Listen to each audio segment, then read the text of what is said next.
Active skills are finally here. Kafir just introduced 11 active skills to Last Day on Earth, which I think are going to become a defining element to the game. I'll explain more a little bit later on. The Glock 17 has 2 mods with active skills. The red dot on mount has the active skill called Leg Shot, which slows your enemy, which is really good, but I wouldn't necessarily choose this one because the closed red dot sight has the active skill called Paralyzing Shot, which roots your enemy for 3 seconds, and the cooldown is only 12 seconds. Just remember that they can still attack you if you get in range. The shotgun only got 1 mod with an active skill, but is arguably the best active skill in the game. It's called the Heavy Barrel, and it allows you to do its full damage, including critical damage, to a huge area of effect. And as of right now, it doesn't use a lot of your durability when you use it. The cooldown for this skill is 15 seconds. The AK-47 got the grenade launcher, which also has an area effect skill, but it isn't nearly as good. It is harder to aim, it uses almost 10% of the durability of your AK, and it only does 100 damage, which is a lot less than a normal grenade launcher. The VSS and SCAR both got modifications called the APL-2, but they do not have the same active skills. The VSS got the skill Aim Shot, which does a guaranteed critical hit and has a 10-second cooldown. Because of this, I strongly recommend favoring damage modifications above everything else when choosing mods for the VSS. The SCAR's active skill is called the Staggering Shot, and it does 1 shot's full damage to a line of enemies. The shot can do critical damage and its cooldown is only 10 seconds, but don't use it unless you have a good shot because it can be difficult to line up your enemies and the skill uses 3 durability. The M16 got 2 mods with active skills. The 4x scope has the Leg Shot skill, which I mentioned earlier, and the 8x scope has the Sniper skill, which does a huge amount of damage at a long range and has a 15-second cooldown. The bow is given the Composite String, which gives you a quick attack that does more damage the closer the enemy is to you. If they are right next to you and your bow is fully upgraded, you can do up to 40 damage with this quick attack. The baseball bat was given a mod called the Slugger of Thorns. Its active skill called Jagged Wounds does an extra 50% damage on hit and then inflicts 25 hit points of bleeding damage at 5 DPS for 5 seconds. The machete got the Gut Hook Blade, which slows your enemy's attack by 20% for 5 seconds. I believe this is a nod from the devs regarding the wall trick. The machete was already the best weapon for the wall trick, and now with this attachment, we can slow a Frenzied Giant's attack speed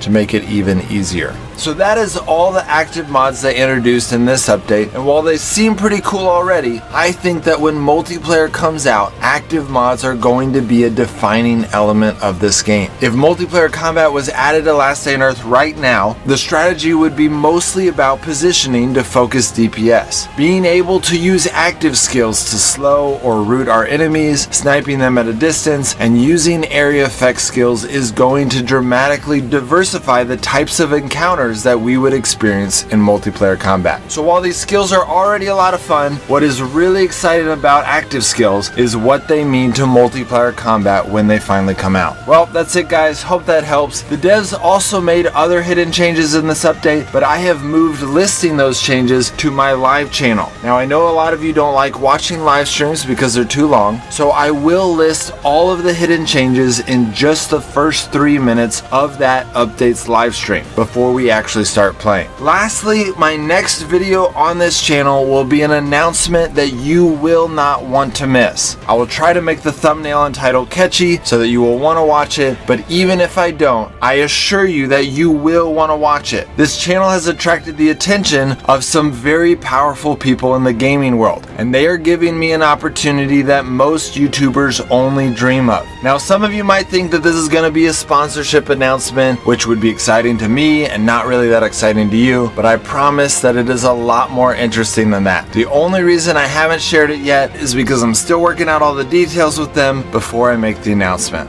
Alright guys, I'll see you next time.